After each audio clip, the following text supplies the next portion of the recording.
আসসালামু আলাইকুম ওরহমতুল্লাহি ওয়াবারাকাতুহু। 1 মিনিট মাদ্রাসা ইউটিউব চ্যানেলে সম্মানিত দিনী ভাই বোনেরা, আমি আশা করি রব্বুল আলামিন আল্লাহ তাআলার অশেষ মেহেরবানিতে আপনারা ভালো আছেন, সুস্থ আছেন। আলহামদুলিল্লাহ।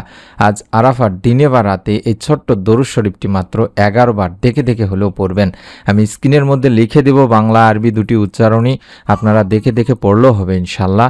আল্লাহ তাআলার অশেষ মেহেরবানিতে রব্বুল আলামিন আল্লাহ তাআলা নিজেই বলেছেন, কেউ যদি আরাফার দিনে বা রাতে এই ছোট্ট দরুদ শরীফটি মাত্র 11 বার পড়তে পারে মন থেকে নিয়ত করে নিয়ম মেনে, তাহলে রব্বুল আলামিন আল্লাহ তাআলা তার জীবনের করা সকল গুনাহ মাফ করে দেবেন। গোপন প্রকাশ্যে ছোট বড় সমস্ত গুনাহ আল্লাহ মাফ করবেন ইনশাল্লাহ। এই আরাফাত দিনে বা রাতের আমলের ওসিলায় বান্দার দোয়া আল্লাহ তাআলা কবুল করেন, বান্দার গুনাহ মাফ করেন। তাই অনুরোধ করছি দিনী ভাই বোনেরা, অবশ্যই মিস করবেন না আজকের এই ছোট্ট আমলটি। মনের মধ্যে শতভাগ বিশ্বাস নিয়ে নিয়ম মেনে নিয়ত করে আমলটি করুন, আল্লাহ আপনার জীবনের করা গুনাহ ইনশাল্লাহ মাফ করে দিবেন। তাই অনুরোধ করছি ভিডিওটি মনোযোগ দিয়ে সম্পূর্ণ দেখার। ইসলামের বরকতময় দিনগুলোর মধ্যে আরাফার দিন হচ্ছে অন্যতম এবং শ্রেষ্ঠতম। এই দিনেই হজের মূল আনুষ্ঠানিকতা সম্পূর্ণ হয় এবং লাখো হাজি আরাফাতের ময়দানে দাঁড়িয়ে মহান আল্লাহর দরবারে কান্না করেন, দোয়া ও ক্ষমা প্রার্থনায় মগ্ন থাকেন। শুধু হাজিদের জন্যই নয়, সারা বিশ্বের মুসলমানদের জন্য এই দিন অত্যন্ত ফজিলতপূর্ণ একটি দিন। বিশেষ করে আরাফাত দিনের রোজা সম্পর্কে রাসূল সাল্লাল্লাহু আলাইহি সাল্লাম অসাধারণ মর্যাদা ও পুরস্কারের সুসংবাদ দিয়েছেন। যদি সম্ভব হয় দিনী ভাই বোনেরা, আজ রাতে সাহরি করে 27 মে বুধবার একটি রোজা রাখার চেষ্টা করবেন, আরাফাতের রোজা। এই দিনের রোজা পালন সম্পর্কে হাদিস শরীফে বর্ণিত হয়েছে, গুনাহ মাফ হয়, রহমত ও জাহান্নাম থেকে মুক্তির মহা সুসংবাদ পাওয়া যায়। সুবহানাল্লাহ। মন থেকে বিশ্বাস করে নিয়ত করে আপনি যদি রোজা রেখে আমল করেন, আল্লাহ তাআলা আপনাকেও মাফ করে দেবেন ইনশাল্লাহ। কারণ আল্লাহ রাব্বুল আলামিন নিজেই বলেছেন মাফ করার কথা।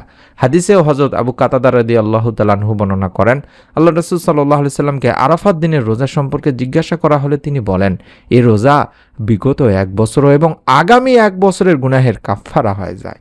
সুবহানাল্লাহ। সহিহ মুসলিম শরীফের সহিহ হাদিস। শুধু তাই নয়, আরেক বর্ণনায় হযরত কাতাদা রাদিয়াল্লাহু তাআলা আনহু থেকে বর্ণনায় এসেছে যে, আমি আল্লাহ তাআলার কাছে আশা রাখি তিনি আরাফার দিনের রোজার মাধ্যমে পূর্বের 1 বছর ও পরের 1 বছরের গুনাহ মাফ করে দেবেন, ক্ষমা করে দেবেন। সুবহানাল্লাহ। এটিও সহিহ মুসলিম শরীফের হাদিস। হযরত সাল ইবনে সাদ রাদিয়াল্লাহু তাআলা আনহু বর্ণনা করেছেন, রাসূল সাল্লাল্লাহু আলাইহি সাল্লাম বলেছেন, যে ব্যক্তি আরাফার দিন রোজা রাখে তার একাধারে 2 বছরের গুনাহ ক্ষমা করে দেওয়া হয়। সুবহানাল্লাহ। শুধু তাই নয় দিনী ভাই বোনেরা, আপনি যদি মন থেকে এই ছোট্ট দোয়াটি পাঠ করেন, রব্বুল আলামিন আপনার সমস্ত গুনাহ মাফ করে দেবেন। অর্থাৎ তাওবার দোয়া আমি আপনাদেরকে শিখিয়ে দেব।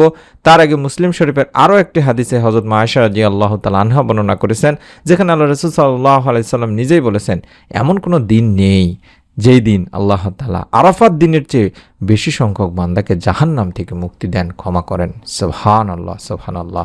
এবং আমরা চেষ্টা করব দিনী ভাই বোনেরা, এই আরাফার দিনে বা রাতে যখনই সময় পাবো, বিশেষ করে আজকের রাতে এবং আগামীকাল দিনে অর্থাৎ বুধবার দিনে রোজা রাখতে হবে। এবং আজ রাতই মাগরিবের পর থেকে আপনার আরাফার রাত হিসেবে গণ্য হচ্ছে। বাংলাদেশে যারা আছেন আপনারা বেশি বেশি করে দরুদ শরীফ পাঠ করুন।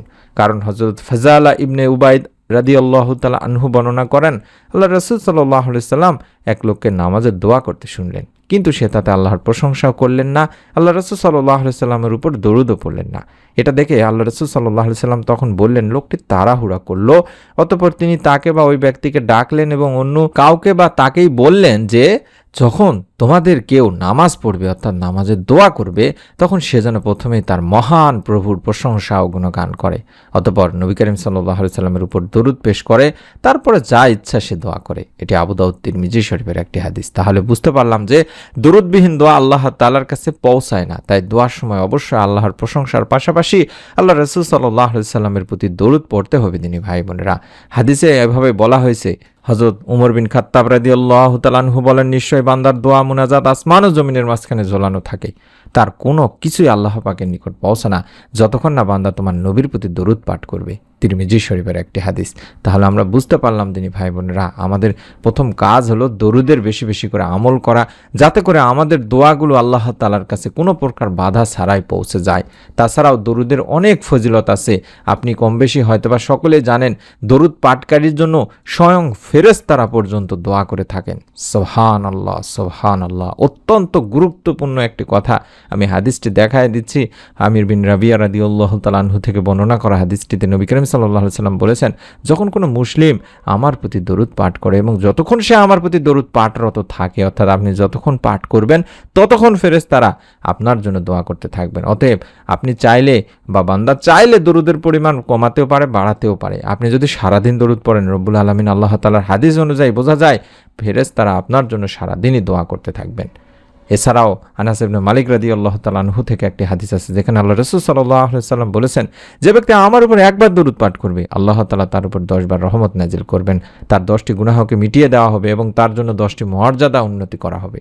সুবহানাল্লাহ, সুবহানাল্লাহ। তাই আমাদের প্রথম কাজ হলো এই রাতে বা দিনে বেশি বেশি দরুদের আমল করা এবং গুনাহ থেকে মাফ চাওয়ার জন্য একটি ছোট্ট দোয়া পড়া। আমরা আল্লাহুম্মা সাল্লি ওয়া সাল্লিম আলা নবিয়িনা মুহাম্মদ এই ছোট্ট দরুদটি আগে 11 বার পড়ে নিব এই দোয়াটি পড়ার আগে। অর্থাৎ আমরা গুনাহ থেকে মাপ চাইবো আল্লাহ তাআলার কাছে। মানুষ গুনাহ করে শয়তানের প্ররোচনায় পড়ে, আল্লাহ তাআলার অবাধ্যতায় লিপ্ত হয়। গুনাহ করে ফেলার পরে একজন মুসলমান হিসেবে আমাদের প্রথম কাজই হলো আল্লাহ তাআলার কাছে ক্ষমা চাওয়া, অর্থাৎ তওবা করা। তওবা মানেই হলো গুনাহ থেকে প্রত্যাবর্তন করে আল্লাহ তাআলার দিকে আবারও ফিরে আসা। দেনি ভাই বোনেরা, এবং আল্লাহ তাআলা পাপী বান্দাদের, এরকম বান্দাদের গুনাহ করেছেন যারা, তাদের জন্য আশার বাণী শুনিয়েছেন। বর্ণিত হয়েছে, হে আমার বান্দারা, যারা নিজেদের উপর জুলুম করেছো, গুনাহ করেছো, তোমরা আল্লাহর রহমত থেকে নিরাশ হয়ো না। নিশ্চয়ই, অবশ্যই আল্লাহ সব গুনাহ মাফ করেন, কারণ তিনি ক্ষমাশীল, পরম দয়ালু। সূরা জুমারতে আল্লাহ তাআলা নিজেই বলছেন। হাদিসেও বলা হয়েছে, হযরত আবু হুরায়রা রাদিয়াল্লাহু তাআলা আনহু থেকে বর্ণনা করা হাদিসটিতে আল্লাহ রাসূল সাল্লাল্লাহু আলাইহি ওয়াসাল্লাম বলেন, তোমরা যদি পাপাচার করতে, এমনকি তোমাদের পাপ আকাশের সীমা পর্যন্ত পৌঁছে যেত, তারপর তোমরা যদি তওবা করতে, তাহলে আল্লাহ অবশ্যই তোমাদের তওবা কবুল করবেন। সুনান ইবনে মাজার একটি হাদিস। তাহলে বুঝতে পারছি, গুনাহ হয়ে গেলে আমাদেরকে প্রথম কাজ হিসেবে আল্লাহ তাআলার কাছে ক্ষমা চাইতে হবে, তাওবা করতে হবে। হাদিসে আল্লাহ রাসূল সাল্লাল্লাহু আলাইহি সাল্লাম এভাবে বলেন, যদি কেউ গুনাহ করে ফেলে, তারপরে পবিত্রতা অর্জন করে মাত্র 2 রাকাত সালাত আদায় করে আর রব্বুল আলামিন আল্লাহ তাআলার কাছে ক্ষমা প্রার্থনা করে, তবে রব আল্লাহ তাআলা তাকে ক্ষমা করে দেন। তিরমিজি শরীফের একটি হাদিস। সুবহানাল্লাহ। সেই গুনাহ মাফের দোয়াটি আমি শিখিয়ে দিচ্ছি আগে, তারপরে সংক্ষেপে নিয়মটিও বলে দেব। এই নিয়মে আমলটি করবেন। রব্বি ইন্নী যালামতু নাফসি ফাগফিরলি। আশা করছি স্ক্রিনের মধ্যে আরবি এবং বাংলা দুটি উচ্চারণই দেখতে পাচ্ছেন। এই ছোট্ট কয়েক শব্দের একটি দোয়া আপনাকে পড়তে হবে তিনি ভাই বোনেরা। কম করে হলেও অন্তত 100 বার দিনে রাতে মিলাই পড়ার চেষ্টা করবেন, এই আরাফার দিনে এবং রাতে মিলে। আজ রাতই হচ্ছে আরাফার রাত, আগামীকাল বুধবার দিন হবে আরাফার দিন।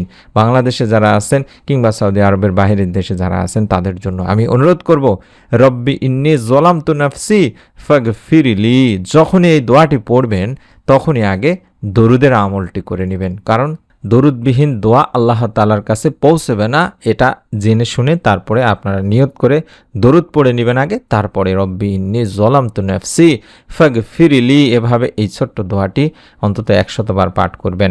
আশা করছি আপনারা এই দোয়াটি স্ক্রিনশট নিয়ে নিয়েছেন, ছবি উঠায় নিয়েছেন। এই দোয়াতে আমরা বলছি, হে আমার রব, হে আল্লাহ, আমি তো আমার নফসের প্রতি জুলুম করেছি, নিশ্চয়ই অবশ্যই আমি আমার নফসকে কষ্ট দিয়েছি, গুনাহ করেছি, সুতরাং আপনি আমাকে ক্ষমা করে দিন, আপনি ক্ষমাশীল, দয়াশীল।